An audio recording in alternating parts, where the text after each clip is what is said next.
the workshop today is all about voice leading.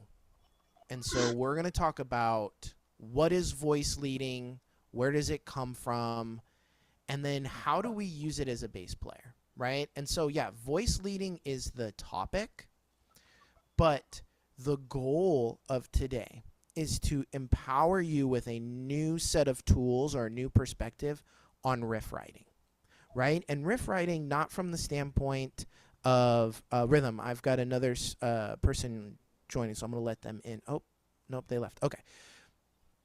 So this isn't really going to comment that much on rhythm or groove. This is really going to be about note selection. This is going to be about knowing your chords and your intervals and empowering us to work past all of our riffs starting on the root. Anyone ever struggled with that? Yeah. This is where we start as a bass player. That's what we're taught, right? We're like, just play the root. Okay? So there's many, many times where that is the correct answer.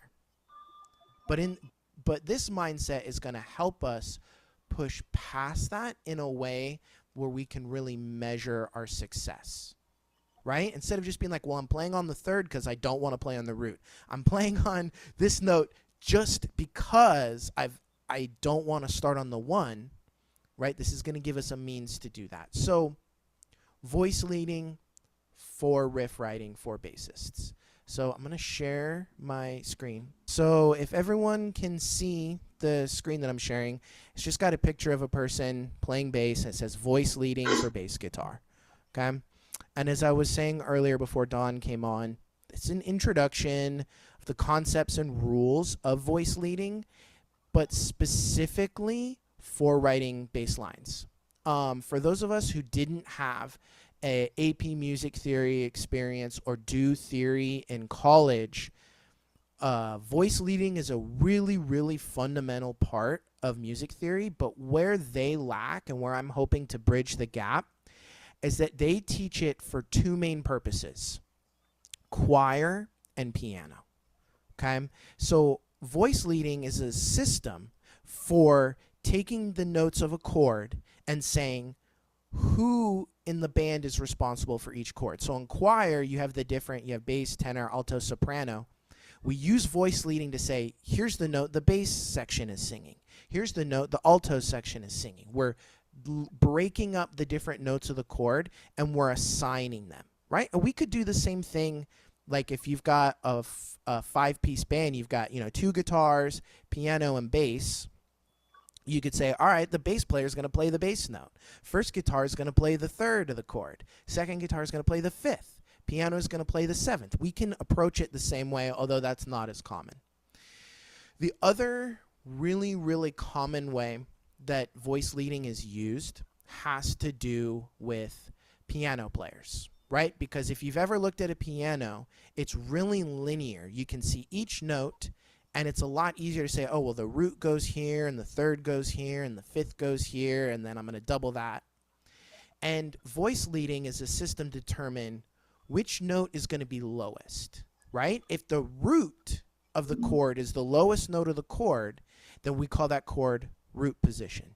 If the third of the chord is the lowest note, that's in first inversion because it's the first change from root position. If the fifth is in the bass or the lowest note, we call that second inversion. The seventh, that's third inversion. And it's kind of awkward, right? Like I always thought well, if you're putting the third in the bass, why don't you call that third inversion? Then everyone knows, oh, it's the third that you're putting in the bass. Oh, you want to put this note? But that's just not how it works, okay? So those inversions are part of voicing. And what it's allowing the music to do is to avoid these big jumps, right? If the bass is singing C and then all of a sudden has to jump up an octave to another C, that's going to be really jarring to the listener, okay? So this idea of using notes that are nearby. And when we say nearby, we're talking intervals. Okay? The interval. So the closest interval a note could have is, well, it could be unison. The next closest is a half step. The next closest after that is a whole step. The next closest after that is a minor third. And then after that, we have a major third. Okay? And so I don't want you to come away from today's workshop saying, I can't write riffs where the intervals are more than a third. It's just in this system, that's a rule that we want to try and follow as much as possible. Okay? So the basic rules have to do with, we need to know the chords and the notes that are in them. Okay? And that's where our friend the whiteboard comes in really handy. Right? Because I don't know about y'all, but I got a lot of things up in my mind, and if I've got to remember that F major is F, A, and C, and F sharp major is F sharp, A sharp, and C sharp, and all of these things, I got to keep track of all of that on top of every other responsibility in my life and with music. I'm going to make mistakes. Okay? So knowing the chords, writing the notes down, knowing the intervals between the notes of a chord, right? If a major chord is 3 notes, we're going from the root to the major third, that's the interval of a major third. If we're going from the major third to a perfect fifth, that's the interval of a minor third. Knowing those intervals, again, is going to be really, really helpful. So what, in the simplest version of voice leading, we are looking for shared notes between chords. Okay? So if we look at the C major chord and the G major chord, and we know they share a G, that G is going to be a shared note, and it's probably going to be the target note. And what I mean by target note is one chord is ending, the next chord is beginning. The next chord begins with the target note, and the last note of the chord that precedes it is going to be leading to that target note, hence the term voice leading. Okay?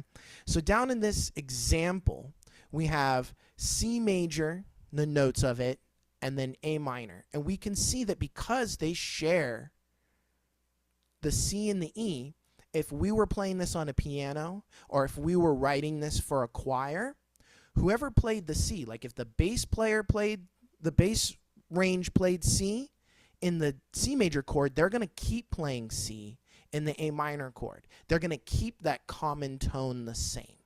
This is how it works in choir and in piano music. Now, here's what we can use our non-common tones for, right? A non-common tone is a note that both chords don't share, okay? And so if we know that the common tones are staying the same, what's remaining is the non-common tones. In the example of C major and F major, they both share C. So that whoever's playing C still plays C. But whoever was playing E needs to determine, am I now going to switch to an A or am I going to switch to an F? And the reason it's F is because E and F are only a half step apart, whereas E and A are a perfect fourth apart. So we go for the smallest interval. Okay? Now, sometimes we won't always be able to do that. We'll get into that later. But this is the basic principle when it comes to writing chords, when it comes to arranging music for, like, if you ever get the opportunity to write harmonies for a band with lots of vocalists, you can use these voice leading rules. This is what music theory and AP high school and college, this is what they care about. But what do we care about? We're bassists. We've got some bassists up here that I think are really great. Victor Wooten's obviously amazing. This guy, I can't remember his name off the top of my head, but he plays for this band called Consider the Source, which is sort of like if Tool and Primus had a baby and it came out of the Middle East, and it's amazing. To absolutely highly recommend checking them out. And then we have, I believe his name's Hendrik Linder. He plays for a band called Dirty Loops, and they play like pop music. Pop's not really my thing, but they play it with like the greatest chops. Like it's a 3-piece band, and it sounds like there's 20 people in there because the sound they make is just so full and so interesting. So how do we apply what voice leading is to what our job is as a bass player? So bass line creation, writing lines, writing licks, writing riffs, whatever you want to call it, it's all the same thing, right? We want to be moving in intervals of a third. We'll break that sometimes, but that's the first place we want to start, okay? And it's really similar to the way that the chords were spelled out back in this example, right? C, E, G. That's a chord being expressed by different people all at the same time. We can take that idea as a bass player, and it's one person playing those notes, but not all at once, in maybe one measure, one bar, 4 beats to play the root, the third, and the fifth, okay? And then when we switch to a new chord, we want to be targeting a chord tone of the new chord, and we want to be picking the note from the previous chord that's going to be the smoothest transition to it. Another way to say that is, what note is the closest in interval? Okay, so we've got this example, and so over here I have the voice leading 2-5-1s. I'm going to make this available for free for all of you on my website, where you can download this. It's got the staff notation and it's got the tabs. Okay, I might spend some time demonstrating some of these today, but these are the riffs that correspond to the example over here on the left, right? So we're going to talk about how it works. We're going to look at the example, but then you also have homework or these exercises where you can play them, right? And as you play them, you're going to immediately see that we are breaking out of the arpeggio shape box very quickly. Okay? So with that being said, I've worked with all of you. I know that all of you can play arpeggios.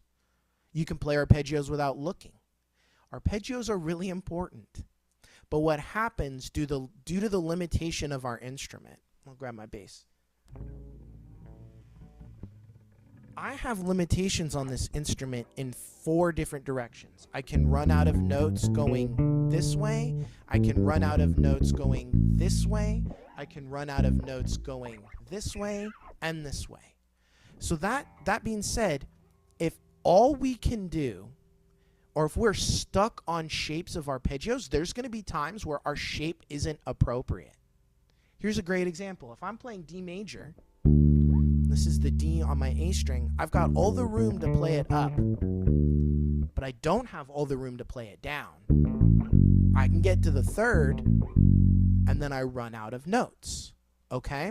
So a big part of the gap between an arpeggio and a bass line is being intentional about where are we placing these notes. So just as a word of advice as you start to work on these ideas on your own, and not these exercises, although maybe a little bit, more about applying it to your own chord progressions and bass lines. Map out the notes with letter names on your whiteboard or on a piece of paper first. Then figure out where those notes exist on the instrument. Then get comfortable making whatever hand position changes you might need. Okay? So that if we put it in that order, it's going to save you a lot of time and anguish. Okay? So I've picked the 2-5-1 cadence. And if you don't know the term cadence, cadence just means turnaround. Okay?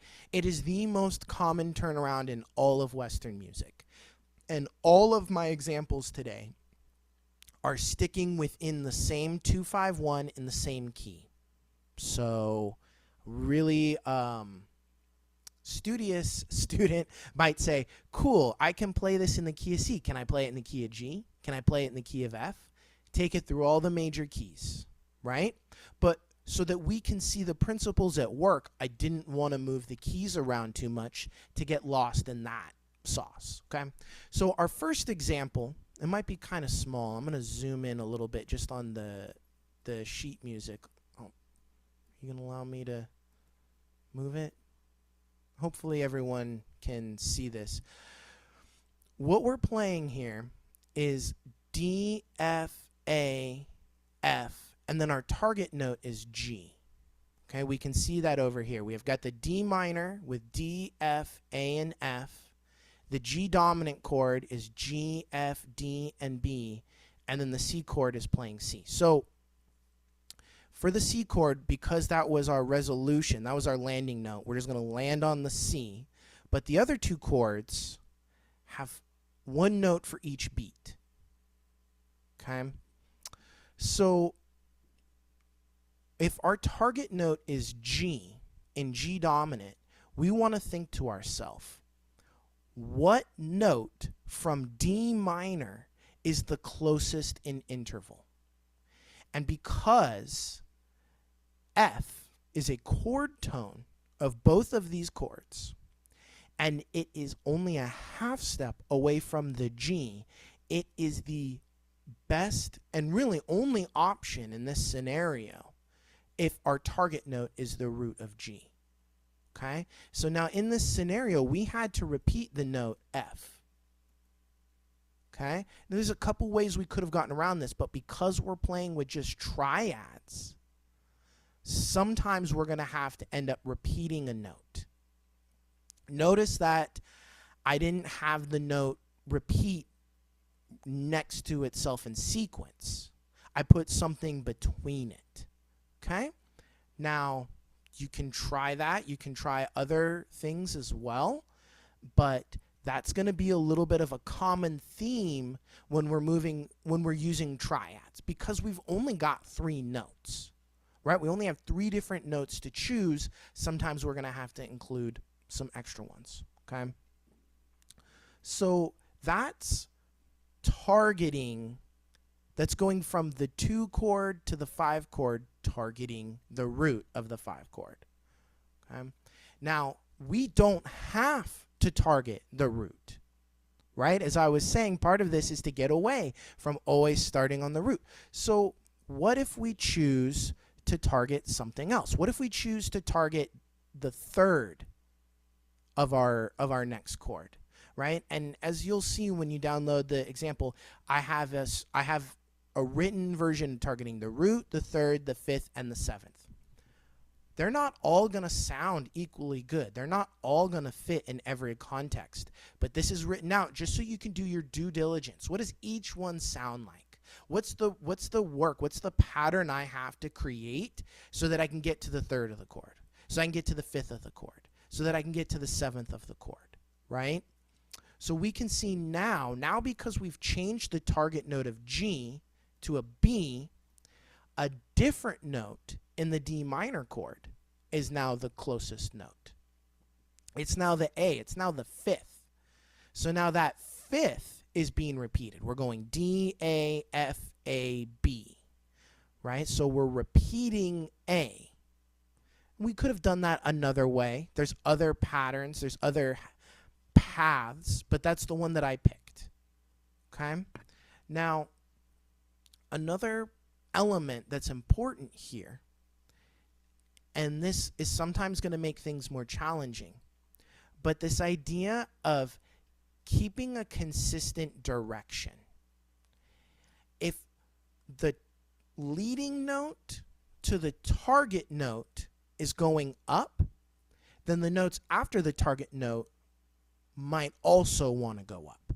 If the leading note to the target note goes down, then the notes after the target note might want to also go down. Okay? Now you can experiment, right? That's not to say it's the only way it works. Sometimes it makes physically what we're trying to play really hard. We got to move our hand around a lot. Another reason why writing this out first is important, then going back and trying to figure out the right hand positions. Okay? So when I did this, when I created this, I knew that the 3rd was going to be my target note. So I chose that. You could say arbitrarily. I was going through all the chord tones, right? So I just did it sequentially. You could maybe think about it as, okay, this is the second time I've gotten to this progression in the song, and I want a different version.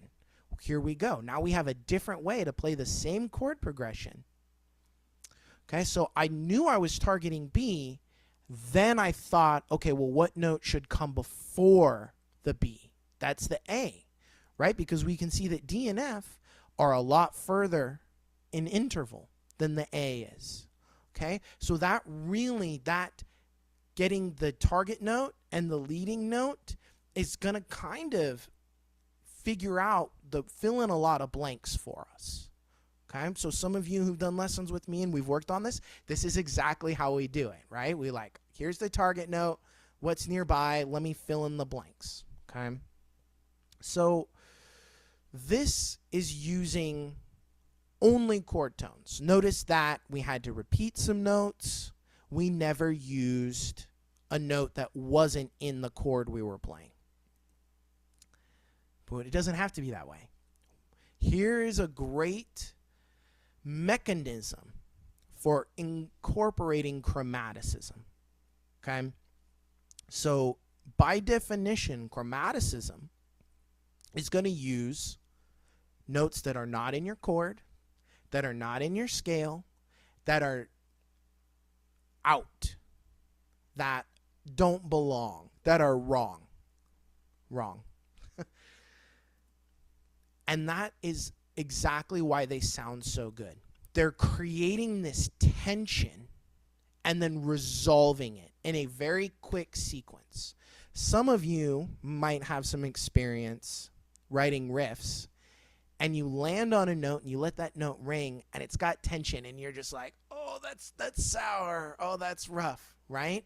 But if you use that same note and it very quickly leads to a note that resolves the tension, you might be like, yeah, that was like adding a little bit of hot sauce to my burrito instead of just like drinking hot sauce right out of the thing. Okay, so it's about amount and timing and context. So I've got a couple examples in the exercise sheet, and we're going to go through one specifically on how to use some chromaticism. Now, this chromaticism is something we've heard in the blues and funk and metal and jazz and hip-hop bass lines that are really popular for those genres. Okay, so this is something that you're very rarely going to get a singer-songwriter go, hey, use some chromaticism here, because they probably don't have that language or that's not how they think about it. But if you use it in the right place, you're going to get that little look. Okay, and if you've played with people enough, you know the look where it's like, yeah, whatever the hell you just did, that was dope. Keep it up. Okay, this is a good way to get that look. So in this instance, what we want to do, again, we're targeting, first and foremost, we're targeting the root of G, and we're looking at a note in relation to G from the D minor chord that's a whole step away. So in this instance, that's A. It could have been F. We could go F, F sharp, G. That's totally appropriate. In this instance, we didn't. We went A, G sharp, G. So we bridged the fifth of our D minor chord with the root of our G dominant chord, right? I think this is maybe a good one to play. Because I use this kind of motion all the time, right? So here's my D minor. Crud. Hold on, I'm going to stop the share real quick and make sure that the sound is coming through, because there's nothing worse than being like, no, Ross, we cannot hear you. Okay. At least that's how I feel. All right. Just give me a thumbs up if you can hear what I'm doing. Okay, beautiful. Okay. So the first three notes of this riff, they're D minor. It's just D, F, and A. It's just the arpeggio, right? I'm going to add the chromatic note to get to G. So, okay. And then because I was moving in a descending order, the 5 of D, move down to G, I'm going to maintain that descending direction, and the whole thing's going to look and sound like this.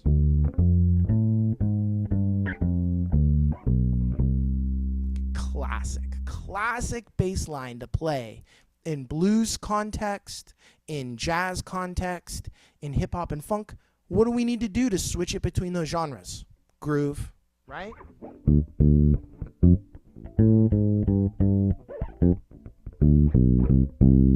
There. Was that funk? Was that hip hop? I don't know, but it was cool, right? We just changed the groove, but keep those notes the same, and the personality comes out right away, okay? And so this note, even though it's wrong, even though it's a blue note, it's not part of the key.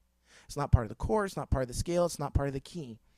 We're moving very quickly. We're building the tension and we're resolving the tension. Okay, so that's the power of chromaticism in this context.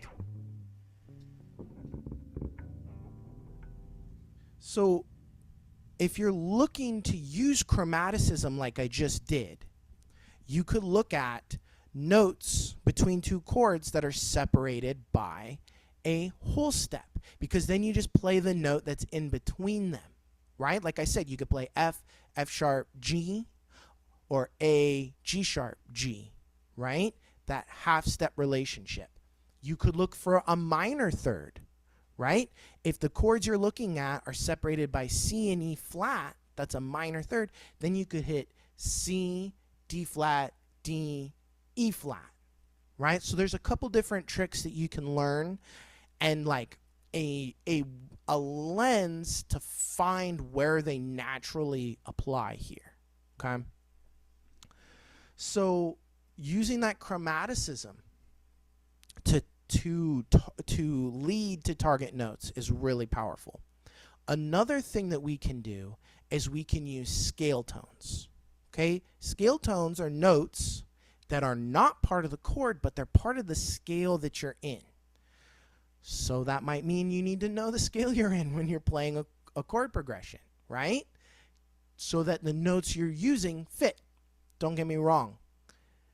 It'll be one of two answers. You're like, it's either that E or it's that E flat.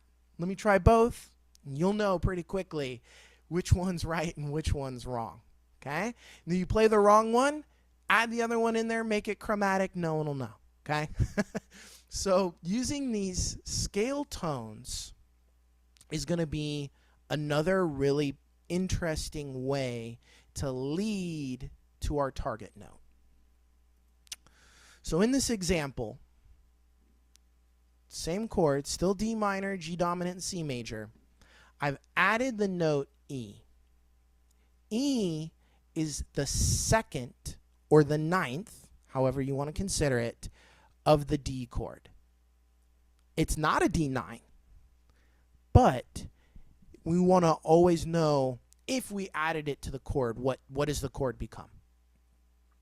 So now we can play this descending line where we're going D, which is the octave, A, which is the fifth, F, which is the third, and then E, which is the second, leading to the note we targeted for G, which is the D.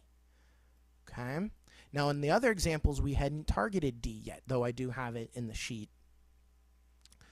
So D is a shared tone between these two chords. And this is a really interesting way to get that. So let me play that. I'm just going to play the part where I'm descending from D and then landing on the D of the G chord, so you can hear that.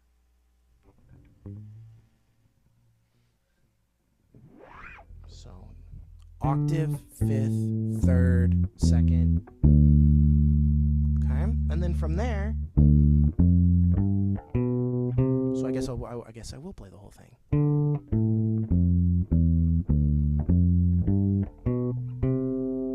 Okay, you can hear the really strong resolution when we arrive to the C. It's got this roller coaster up and down and moving back and forth, but it never gets to this point where it's like a big crash or herk and jerk of a shift between them, right? So one more time.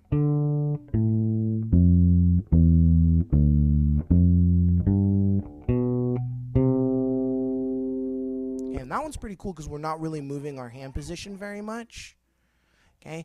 And it really sets up that 2-5-1 thing, okay? So in this example, again, how did I find that? I wanted to find, first I needed a target note, the D of our G chord, okay?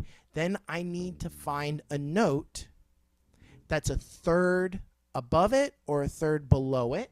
In this case, I picked the F, and then I used the scale tone, right? Depending on the scale, it might have been E flat, but I knew it wasn't because I know I'm in the key of C, so I know that I have access to this note, right? I could have done it maybe more in like a chromatic.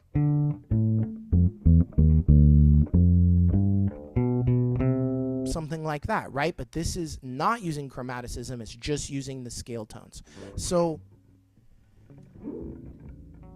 I think everyone in this workshop knows they can use scale tones, but sometimes it's tricky, like how do I use them, right? If I use that 9 as like a landing tone, right? Ba, ba, ba, ba, ba, and I land on it, it's gonna sound kind of weird because it doesn't fit into any of the chords that I'm playing. But I can use it as like a bridge note, as it's just a place that I'm making a very quick pit stop. I'm on the road, and here's where I got my gas and I peed, and yeah, I saw Fort Lauderdale, but I only got gas and peed there. I didn't spend the night. I didn't get coffee. I didn't stay there a real long time. It was just part of the journey, okay? Those scale tones work really well in that way. And as a bassist, we can get to the point where we're using scale tones really heavily, and they're supporting what's happening in the music, and nobody in the band told us to do it. That's the thing, is that a lot of times when you work with someone who's composing, they're probably not going to write you a bass riff. Has anyone been in a context where they were a band member or a songwriter wrote them a bass part? I have. I've been in studio sessions where I'm given a piece and I'm supposed to play it as written. Those people are all into classical music, okay? Popular music, rock music, funk music, they don't really think like that. And so it's exciting. We get a space to do our own thing, and we can bring these ideas in, and we can distinguish ourselves from the next bass player that they might call, or that they called last time, and be like, man, that last guy just played roots and fifths, and it was a good groove, but there was no emotion there, right? And again, it's context. There might be times where roots and fifths are really all you should do, but you don't need a workshop on how to do that. I know you gentlemen, you don't need that. What we can grow from is, what about those times where I do want to step outside? I have all this theory knowledge, and that was something I wanted to talk about. Why do we spend all this time learning chords, learning scales, learning intervals, learning note names? It's a pain in the neck. This is one really powerful way, right? Your ability to keep up with what I'm saying has a lot to do with, yeah, these are chords. I know the notes of them. I might have to think. I might have to spend some time processing, but it's not like, God, a C double augmented 13 over the zebra. I don't know what the hell that is, right? Like, I don't see smoke coming out of anybody's ears. That's good, right? So here's how we apply it. Here's one of the ways that we apply it, and that no one in the music industry is going to do this for us. So we want to get in the habit of doing it for ourselves, okay? So the last kind of option we have here, we used chord tones, we used chromaticism, we used scale tones. Now we're going to talk about adding extensions. The G dominant already had the seventh implied in it. But if you know your music theory, you know that, well, anytime I see a minor triad, I can add the minor seventh to it. Okay? And that opens up more options. It specifically is helpful. If you remember the first two examples, I had to repeat some notes. When we add in the extension of the seventh, it's still a chord tone, and it's going to give us more options, so we don't have to repeat notes if we don't want to. Okay? So in the example that I wrote here, it's another descending riff where the octave goes down to the seventh, goes down to the fifth, goes down to the third, and that F is just really comfortably waiting to move to the G. Okay? Now, that one, I wrote out 4 different examples in the sheet that I'm going to make sure you'll have access to. And this one's pretty, I mean, you're going to play it, and you're going to be like, oh, that's cool. Yeah, I've heard this. Not too complicated. Some of the other ones, I really pushed it. And I really was like, let's get more exotic with it. The very last one I can see, I'm starting with the C of D, but I'm starting with it below the root, and it's ascending. And it's just this monster ascending lick that's going all the way up. Oh, and it looks like oh, no, never mind. Okay. So we can get exotic with it, and that's really what I want y'all to feel empowered to do, is just sort of like I did. Do your due diligence. What are all the different paths that I can figure out? Okay, now let me play them. Okay, now that I can play them, and maybe you're using them with a backing track, or you have some sort of context to play them with, and I can play them in time, and I'm not stumbling over the hand position changes, and it's feeling fluid. Now I want to pick one that really fits the emotional context of the song in that moment. And that's it. I mean, we could do a whole workshop just on that. This is why I encourage you guys so much to record yourself and videotape it, right? If I record just the audio and I'm like, that was sick, how the hell did I do that? I don't know. I don't have a reference to see my hand, right? Oh man, I can tell I added in some cool chromaticism and scale tones, and I did the thing, but what was it? I don't know. You've got the video and you can watch, right? And it might take pausing and going back a couple times, but you'll figure it out. You want to have, if you want to put one riff on a record or on a gig or on something, you want to have more options than you need so that you can pick the one that is the best demonstration of your skill, your knowledge, and your taste, right? Because all of us are going to be right for some gigs over other people in this workshop, other people in general. It's not always going to be about skill. It's not always going to be about knowledge. Sometimes it's just going to be about taste and curation, right?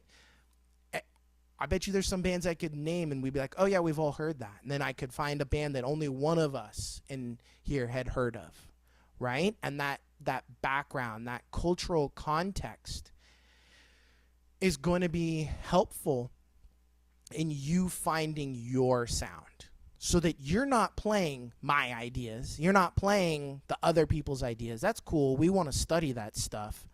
But I want to play my ideas. How do I find that? Well, if I've got 10 ideas to pick from and I can execute them all, which one sounds like me?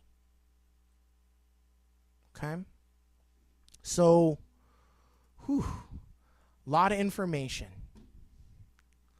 Okay? I want to spend some time, give you guys an opportunity for some questions. And then I've got a new song that I released that came out today that I want to send y'all the link if you want to listen to it. I would appreciate it. And then I'll let you get back to the rest of your weekend, okay? So I appreciate y'all turning off your mics. If anyone has a question, let's just raise a hand and then we'll go one at a time. Realize that this was a lot of information, but I'm hoping that we have some. Yeah, Lorenzo, do you have a question? Yeah, I was kind of doing a quick check there while you were talking about this, but I do see there's some jazz backing tracks for 251 in the key of C that we could play these two. Is there any that you would recommend? Any specific backing tracks? Yeah, that Yeah, might so be. there's one that I will send again that's in the key of F, and it's a Okay. funk backing track. And what's nice, jazz is sort of like 251. They're gonna do 100 of them in a minute. 251, Yeah. 251, da, da, da, da. Yeah. And it's very like ad nauseum, which is great when you know what you're doing. But in this stage, we want something a little bit slower, something more rhythmically emphasized, so I can hear the impact of each note I'm choosing. So I will be sure to share that with you in our next lesson. Good question. Cool. Okay. Does anyone else have a question? Maybe we could just, Dwayne, if you're comfortable, start with you. What is your takeaway, or what's something that you know you need to work on, or you know you want to try after listening to that whole spiel? Well, you've chided me a couple of times. There's a reason there's no instrument out because my instinct is to look at the instrument Mm-hmm. and try to figure out how I'm going to play it Yes. before I've laid the notes out. Yes. So really coming out of this, looking at how you laid the notes out and then figured out the fingering for it, it gave me a context for those statements during lessons. And it's very contextual. If you're in a jam, right, you go to an open mic and someone's like, "Hey, it's these are the chords." You're not going to have time to do this. Use your shapes, right? But if you're auditioning or you're writing something that's going to be recorded and last a long time, this skill set is going to help you write bass riffs that are like earworms, right? There's so much good music where the bass is just kind of like, man, like anyone could have done that. They could have had a keyboard player playing that. Like, there's nothing wrong with that. But then you're competing with everyone who's ever had a bass for 5 minutes. You start writing riffs like this, and you're going to put yourself in rare company, good company, right? You're going to be like, man, I got to hire Lorenzo because I don't know what he's doing. I don't know how to tell him to do it, and I don't need to. He just does it. As a music director, I've got 10 jobs that, like, if I've got to tell you exactly how to do what you need to do, I don't want to hire you. Right? And there might not be money involved. It might be like a friend thing, but like, again, you're going to distinguish yourself against your competition. All right, Don, any takeaways, any insights, any questions for you? Yeah, I mean, something that I've been working on recently is taking the familiar shapes and just making them bigger. Like working on playing a major triad in 2 octaves instead of just one. So I think I want to try some of that with this stuff and like going way up and down and still keeping the rhythm. Yes. And so, great point, right? Like, knowing our arpeggios, maybe knowing different iterations so that we can extend them past 1 octave because of the limitations of our instrument. Yeah, go buy a 6 string bass. They're cool, they're dope. I have one, okay? But you still want to know these shapes. You still want to know that so that you can apply it, right? Or I know I've talked to all of y'all about the cash register, Mhm. okay? You take the principles of voice leading and cash register and you put that together, and you're going to be in a good spot, right? You're going to be a reliable person that people in your local scene can call and have participate. And then the last thing you said, Don, groove. I did a very brief example, that Chromaticism. And I played one real straight, and that sounded like some jazz, right? We're just swinging. And then I put some stank on it, and it's like, oh, wow, like the character and the personality totally changed, right? It's like talking to painters. You give painters the same palette of colors, and they're going to do something totally different with it, right? That's the power of groove as a musician. So I'm going to, in the chat, yeah, I just sent the Spotify link to that new song that I released. It's an instrumental. I wrote all of it. The melody, the chord changes, did a lot of voice leading to get the chords right, did a lot of production. I started writing this in December of 2019. That feels like a long effing time ago. It feels like a totally different reality when I started writing this. And the reason that I say that is to hopefully encourage y'all that if sometimes it feels like, oh my God, I'm working and I'm not figuring out what I want or where I want with music, like this stuff takes a long time. Okay? And just because it's taking a long time doesn't mean that you're not succeeding. Doesn't mean that you're not growing. Okay? So give yourself some grace. Keep it in context. All right. My voice is starting to get tired because I've been yapping a lot. I really appreciate you all coming. I'm going to continue to be doing monthly workshops. And my goal is to be doing ones that are fairly in-depth because I want you to walk away with like, here's my goal. Here's some stuff I can do here's how I can use it. But, oh yeah, here's some stuff I need to do to catch up, right? Not to put anyone down. We all have stuff to catch up on. But hopefully it will give you a little bit of momentum of like, why the hell are we working on this? Why do I need to know this? Why am I studying this? It's like, oh, so that I can get to the utilization. And I know as a teacher, and I know a lot of times my teachers in school, they wouldn't tell us what the utilization was until we could prove that we already knew all the pieces. And like, that doesn't always help with motivation, does it? Let's be honest, right? So thank you so much for your time. I will be giving each of you an email when this is live so you can rewatch it, but also with a link so that 251 sheet that I had and all of those, you can download it for free and just start playing them. Okay? And, Dawn, you can think about like, how do I take this to another key? Or, okay, here's the notes Ross wrote, but I want to use a different register, different fingering, right? Like really push yourself with that. And with that, have a great weekend, and I look forward to seeing all of you again soon. All right. Thanks, Ross. Yep. Take it easy, gentlemen. Bye. Thanks, Russ.